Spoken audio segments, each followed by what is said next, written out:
పిల్లలు పదే పదే అబద్ధాలు మాట్లాడుతున్నారని మీరు ఫీల్ అవుతున్నారా? వాళ్ళ అబద్ధాలను ఎలా అరికట్టాలి అని మీరు అనుకుంటున్నారా? ఫస్ట్ ఒకటి ఆలోచించండి, మీరు మీ పిల్లల ముందు అబద్ధాలు మాట్లాడుతున్నారా? కాదు, నేను నా పిల్లల ముందు కరెక్టే మాట్లాడతాను అని చెప్పేసి మీరు అనుకుంటున్నారా? అయితే ఒక్కసారి మీరు సెల్ఫ్ చెక్ చేసుకోండి. మనకు ఫోన్ వస్తుందండి, కానీ మనం ఇంట్లోనే ఉంటాము. చెప్పండి అన్నప్పుడు నేను బయట ఉన్నాను అంటారు.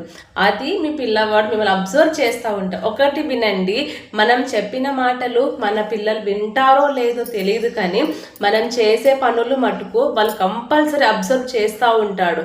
అప్పుడు ఆహా, మా నాన్న ఇంట్లోనే ఉన్నాడు కానీ బయట ఉన్నా అని చెప్పేసి అన్నాడు అంటే మా నాన్న అబద్ధం మాట్లాడింది కరెక్ట్, అయితే నేను కూడా మాట్లాడతా అని అనుకుంటారు. కాబట్టి మీకు ఏ ఫోన్ కాల్స్ వచ్చినా ఇలా మాట్లాడాల్సి వచ్చినప్పుడు బయటికి వెళ్ళి మాట్లాడండి.